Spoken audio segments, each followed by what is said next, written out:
आज दोस्तों एक ऐसे बिजनेस के बारे में चर्चा करने वाले हैं। इसको ग्रामीण में खोलिए या छोटे मार्केट में खोलिए या बड़े मार्केट में खोलिए, इसका बिजनेस कभी बंद नहीं होता है और इसमें अच्छा इनकम होती है। ये बराबर चलने वाला बिजनेस है। इसमें कितना प्रॉफिट होगा, क्या क्या कागजात लेंगे, इस सामान को हम कहाँ से खरीदें, छोटे पे कैसे खरीदें या शुरुआत में कौन सा सामान रखें, सारी A to Z जानकारी हम यहाँ पे शेयर करेंगे। सभी सम्मानित दोस्तों को नमस्कार। आज हम बात करने वाले हैं दोस्तों किराना स्टोर कैसे खोलें। सब लोग किराना स्टोर खोले होंगे, आप वीडियो देखे होंगे, लेकिन आज हम आपको एक नया तरीका बताएंगे। अगर इस ढंग से आप किराना स्टोर खोलते हैं दोस्तों, आपको अच्छा सा प्रॉफिट होगा। सारी दुकान के कस्टमर छोड़ के आपके पास आएंगे। तो चलिए दोस्तों शुरू करते। एक बात जान लीजिए दोस्तों, आपको छोटे में बिजनेस करना है, कोई कागजात नहीं चाहिए, कुछ नहीं चाहिए। आप दुकान लीजिए, दुकान का डेकोरेशन करवाइए, इंटीरियर डिजाइन कराइए और सामान ला के शुरू कर दीजिए। लेकिन अगर आपको बड़े स्तर पे करना है तो दोस्तों कुछ कागजात की ज़रूरत पड़ेगी। चलिए उस पर हम प्रकाश डालते हैं। सबसे पहले रिक्वायरमेंट पेपर दोस्तों, आपको GST नंबर लेना पड़ेगा। GST number free of cost है दोस्तों। फिनटेक्स से ऑफिस में जो एडवोकेट होते हैं उनके थ्रू आप ले सकते हैं। दूसरा है दोस्तों MSME रजिस्ट्रेशन। अगर आप इसमें रजिस्ट्रेशन करवा लेते हैं, भारत सरकार की बिजनेस साइड है, तो दोस्तों सरकार के स्टार्टअप के अंतर्गत बैंकों से कम ब्याज पे आपको आसानी से लोन प्रोवाइड हो जाता है। अगर आपको लग रहा है कि हमको बजट हमारे पास कम है, तो आप MSME में रजिस्ट्रेशन करवा के आप आसानी से लोन ले सकते हैं। दूसरा है दोस्तों करंट अकाउंट। तीसरा है ट्रेड लाइसेंस, नगर निगम का लाइसेंस होता है। अगर आप उसके अंतर्गत हैं तो लीजिए, नहीं तो कोई ज़रूरत नहीं है। उसके बाद दोस्तों FSCI रजिस्ट्रेशन। अगर आप जो है दोस्तों फूड प्रोडक्ट कोई बेचते हैं तो इसमें रजिस्ट्रेशन करवाना जरूरी है। एक कागजात अगर आप ले रहे हैं तो आप लीगल तौर पे बिजनेस कर रहे हैं, कभी कोई फंसने के चांसेस नहीं है। लेकिन ये बड़े स्तर पे करने के लिए छोटे स्तर पे कोई कागजात नहीं चाहिए दोस्तों, हम फिर कह रहे हैं। उसके बाद दोस्तों लोकेशन की बात करें, आप लोकेशन में ग्रामीण में भी, गांव में भी खोल सकते हैं। आप बड़े सिटी में खोल सकते हैं या छोटी सी जो बाजार है वहाँ पे खोल दीजिए, जहाँ पे लोगों का आना जाना ज़्यादा हो। जिस रास्ते से लोग ज़्यादा गुजर रहे हैं वो स्थान आपको चॉइस करना है। फिर ये देखना है कि इस साइड में किस तरह के कौन से तेल बिकते हैं, क्या बिकता है, इसके हिसाब से आपको दोस्तों चॉइस करना पड़ेगा। उसके बाद आप एक दुकान लीजिए, छोटे में खोल रहे हैं बड़े में। आज दोस्तों एक ऐसी दुकान का ट्रेंड चल गया है, मार्केट हो गई है कि अगर दुकान आप थोड़ा सा बड़े खोलते हैं, सामान को ऐसे डिजाइन करवाइए अपने दुकान के इंटीरियर को दोस्तों, लोग उसमें घुस करके देखकर अपनी इच्छा अनुसार प्रोडक्ट लेने में ज़्यादा लोग लाइक करते हैं। अगर इस ढंग से आप दुकान बनवाते हैं दोस्तों तो ज़्यादा बेटर होगा और अच्छे से उसका डेकोरेशन होना चाहिए। बाहर से कोई गुजर रहा है तो उसको लगे वाह क्या दुकान खोली है। इसके लिए लाइटिंग वगैरह, बाकी तो ऐसे छोटे से इंटीरियर बना के भी आप खोल सकते हैं। तो हम दोनों टाइप की इसलिए चर्चा कर देते हैं। आप बड़े खोलना चाहें तो कैसे खोलिए, छोटे में वैसे भी आप मतलब अपना राय काउंटर बनवा करके खोल सकते हैं। ये हो गया। अब उस पर दोस्तों इन्वेस्टमेंट आपके ऊपर डिपेंड करता है। आप 10,000 से भी शुरू कर सकते हैं, 50,000 से भी शुरू कर सकते हैं, 10 लाख से भी शुरू कर सकते हैं, 5 लाख से भी शुरू कर सकते हैं, 50 लाख से भी शुरू कर सकते हैं। कितनी छोटी बड़ी आप खोल रहे हैं उसी हिसाब का आप इन्वेस्टमेंट करेंगे दोस्तों। अब हम बात करते हैं प्रोडक्ट लिस्ट, हमको क्या क्या बनाना है सामान के लिए। डिमांड और एरिया, ब्रांडेड नॉन ब्रांडेड। अब आपको अपने फील्ड का थोड़ा सा सर्वे कर लीजिएगा, या फील्ड में सर्वे भी करने की ज़रूरत नहीं। आप कौन सा तेल यूज कर रहे हैं, आप किस कंपनी का बेसन आटा यूज कर रहे हैं, या आपके मार्केट में कौन सा ज़्यादा साबुन बिकता है, या आपके घर में यूज होता है उस हिसाब से मार्केट में भी बिकता होगा। आज से नहीं, आप पहले से भी सामान खरीद रहे हैं, या कौन सा सरसों का तेल आप लाते हैं, कौन सा सोयाबीन का लाते हैं, या कौन सा राइस ब्रांड लाते हैं, या कौन सा बिस्किट आप ज़्यादा खाते हैं जो ज़्यादा चलने वाली चीज़ें हैं, या दोस्तों आप दाल अरहर की, मटर की या मूंग की, उड़द की कौन सी ज़्यादा आप यूज करते हैं। उसी ढंग से जो नॉर्मली डेली यूज की चीज़ें हैं उसी का पहले आप लिस्ट बनाना है। बहुत ज़्यादा फालतू की चीज़ें नहीं बनाना है। तो इसमें क्या हो गया, दाल, चावल, आटा, सरसों, या कौन सी कंपनी का आपके तरफ वॉशिंग पाउडर बिकता है, नहाने का साबुन बिकता है, मंजन करने कौन सा पेस्ट आपकी तरफ ज़्यादा बिकता है, ये सब लिस्ट बनाएंगे। और फार्चून यानी सोयाबीन या इसका दोस्तों सरसों का कौन सा तेल बिकता है इसका बनाएंगे। 1 लीटर 2 लीटर में ज़्यादा बिकता है, कैसी मार्केट है, कैसे वहाँ पे एरिया है, सिटी वाले ज़्यादा रह रहे हैं, ग्रामीण लोग रह रहे हैं। अगर ग्रामीण रह रहे हैं तो उसके हिसाब से आप मार्केट का सर्वे करके बनाएंगे, अगर सिटी में आप खोल रहे हैं तो उस हिसाब से सर्वे करके आप लिस्ट तैयार करेंगे दोस्तों। बिना लिस्ट किए ऐसे ही सामान को मत भर लेना दोस्तों। बिस्कुट उस एरिया के डिमांड पे नमकीन बिस्किट ये सब आप यही सब रख सकते हैं। अगर छोटे में कर रहे हैं तो ये सब आपको 10,000 से 20,000 में भी शुरू हो जाएगा। ये बड़े में आप कर रहे हैं तो उस हिसाब से आप लिस्ट बना लीजिए। अब उसमें ब्रांडेड नॉन ब्रांडेड जैसे कुछ कंपनियां पॉपुलर है तो अभी आप नॉन ब्रांडेड मत रखिएगा। अभी आप जो ब्रांडेड है, जो बिकने वाली चीज़ें वही रखिएगा। क्योंकि खाद्य वाली चीज़ें में कुछ चीज़ों में बिस्किट वगैरह में एक्सपायरी पड़ी होती है। अब पब्लिक जागरूक हो गई दोस्तों, वो एक्सपायरी देख के ही सामान लेती है। पता लगा एक्सपायरी सामान हो गया तो नहीं खरीदेगी, आपका नुकसान हो जाएगा। इस ढंग से दोस्तों सारी चीज़ें जो डिमांड आपके एरिया में बिक रही है वही लिस्ट तैयार करना।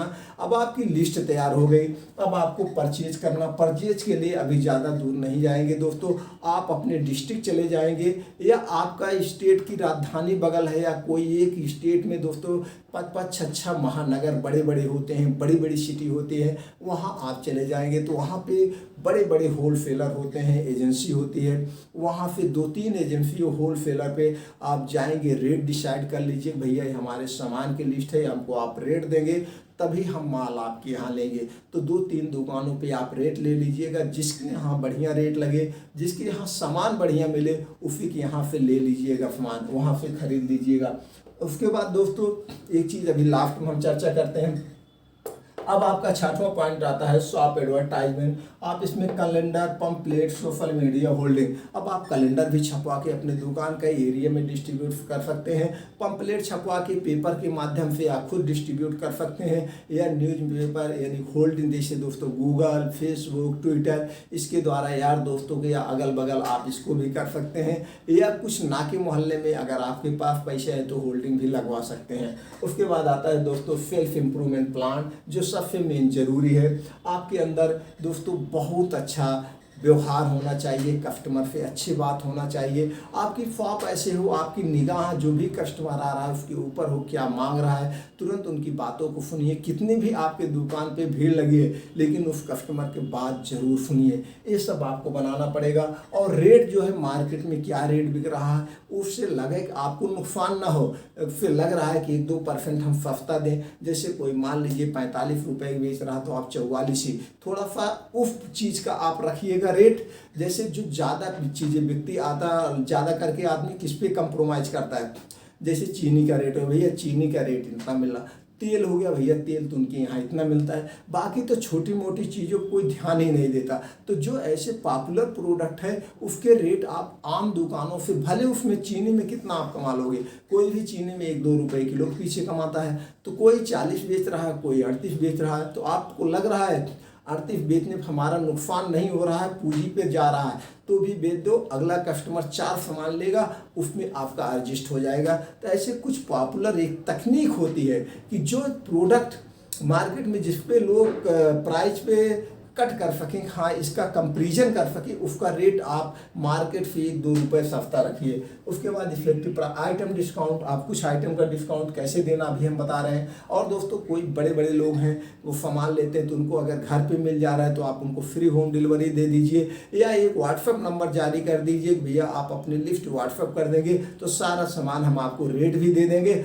और आपके सामान घर पहुँचा देंगे, आपको जाने की ज़रूरत नहीं है। ये हो गया फेस्टिवल ऑफर। कोई फेस्टिवल ऑफर आ रहा है जैसे होली हो गया, दिवाली हो गया, इसमें लोग ज़्यादा सामान खरीदते हैं क्वांटिटी में, तो आपको लग रहा है कि हम 2-4 प्रोडक्ट को बना के 10,000 5,000 की खरीदारी हमें फ्री में देंगे, ये चीज़ें करेंगे। और एक चीज़ दोस्तों किराना में जब होली आता है तो जो आपके परमानेंट ग्राहक होते हैं, दिवाली आता है तो उनको ये होता भैया हम उनके परमानेंट ग्राहक हैं, तो आप उस दिन जो भी कस्टमर 1 हफ्ते पहले से आ रहा है या दिवाली तक आ रहा है तो आप 1 पाव 200 ग्राम की मिठाई का कुछ पैक बना लीजिए, जो भी कस्टमर आए उनको आप देते रहेंगे। तो इससे एक अच्छा सा रिलेशनशिप होगा और वो कहेंगे भैया चलिए उनके यहाँ खरीदते हैं, हमको फ्री में गिफ्ट भी मिलेगा। ये एक मेंटालिटी होती है उनका, उससे बहुत ज़्यादा प्रॉफिट नहीं होगा, लेकिन एक व्यवहार हमको व्यवहार बनाने के लिए ऐसा करना पड़ेगा। ये हो गया दोस्तों फेस्टिवल ऑफर।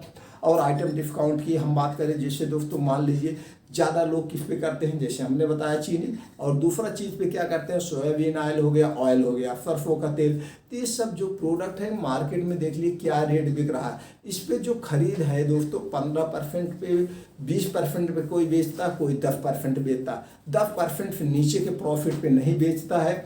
तो आप हफ्ते का एक दिन, जैसे कोई भी दिन आप चॉइस कर लीजिए, मंगलवार सोमवार के दिन भैया मैं इनके उपलक्ष्य में, पिताजी के याद में, या जो है इस देवी देवता की याद में मैं इस दिन तेल रेट टू रेट बेचता हूँ।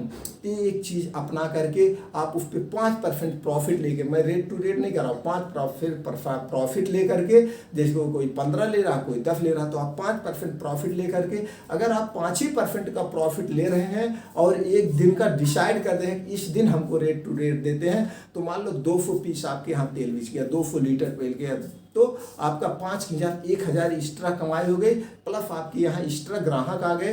तो जब आपके अंदर घुस के, आपने तो ऐसा अपना दुकान डिजाइन किया है, लोग अंदर घुस के माल लेंगे तो और कोई उसी के साथ में खरीद लेंगे, तो इधर वाला प्रॉफिट आपको उधर मिल जाएगा। अगर इस ढंग से दोस्तों बेचेंगे, इस ढंग से सेल्फ टीम तैयार करेंगे तो आपका बिजनेस फ्लॉप नहीं होगा। अगर हम प्रॉफिट की बात करें दोस्तों 15% से लेकर के 30% अलग अलग प्रोडक्ट पे अलग अलग रेट है दोस्तों। इस हिसाब से आपका प्रॉफिट कोई नुकसान ही नहीं होगा, अच्छे से प्रॉफिट मिल जाएगा दोस्तों। ये अगर अनुभव आपको और कोई एक्स्ट्रा जानकारी लेना है तो आप हमें कमेंट बॉक्स पूछिए, मैं उसका जानकारी और दूंगा दोस्तों। इस ढंग से जब आप बिजनेस धीरे धीरे आपका डेवलप हो जाएगा, तो एक चीज़ और बता दें दोस्तों, जब आप बड़े स्तर पे अगर बिजनेस कर रहे हैं, दुकान आपकी बड़ी है, दुकान जब धीरे धीरे पुरानी हो जाती है तो सारे कंपनियों के एक सेल्समैन होते हैं, एरिया मैनेजर होते हैं, जो क्षेत्र में टहलते रहते हैं, वो आपकी दुकान पे खुद विजिट करेंगे, आपके घर से ऑर्डर ले जाएंगे और माल आपके यहाँ भिजवा देंगे। अच्छे रेट पे आपको जाना भी नहीं होगा, वहाँ ये बताएंगे कि अगर हमारे यहाँ से आप इतने का माल लेते हैं तो मैं इतना % आपको इंसेंटिव दूंगा। तो वहाँ पे ऐसा, तब बड़े स्तर पे होने के बाद ऐसा होता है, एक कंपनी से माल लीजिए, दूसरे को पेमेंट कीजिए, दूसरे से माल लीजिए, तीसरे को पेमेंट कीजिए। जब आपकी दुकान धीरे धीरे पुरानी हो जाएगी, बड़ी हो जाएगी, तो ऐसे ही होता है दोस्तों बिजनेस, तब वहाँ पे आपकी पूंजी भी कम लगेगी और आपका बिजनेस भी बड़ा हो जाएगा और प्रॉफिट भी बड़ा हो जाएगा। इस ढंग से अगर आप बिजनेस करते हैं दोस्तों किराने स्टोर का, तो आप कभी फेल नहीं होंगे। और कोई जानकारी चाहिए तो दोस्तों कमेंट बॉक्स में जाइए, मैं पूरा प्रयास करूँगा अब तक जानकारी पहुँचाने के लिए, और अपने यार दोस्तों के साथ शेयर कर दीजिए, उनको भी ये नॉलेज पहुंच जाए। हमारा आपका परम धर्म है दोस्तों। और चैनल को सब्सक्राइब नहीं किए तो चैनल को सब्सक्राइब करके बेल आइकॉन का बटन दबा दीजिए, जिससे और कोई इन्फॉर्मेशन सबसे पहले आप तक पहुंच जाए। और लाइक तो कर ही दिया होगा, आपने जो अपना अमूल्य समय दिया हमारे साथ शेयर किया, इसके लिए एक बार फिर दोस्तों थैंक यू, नमस्कार।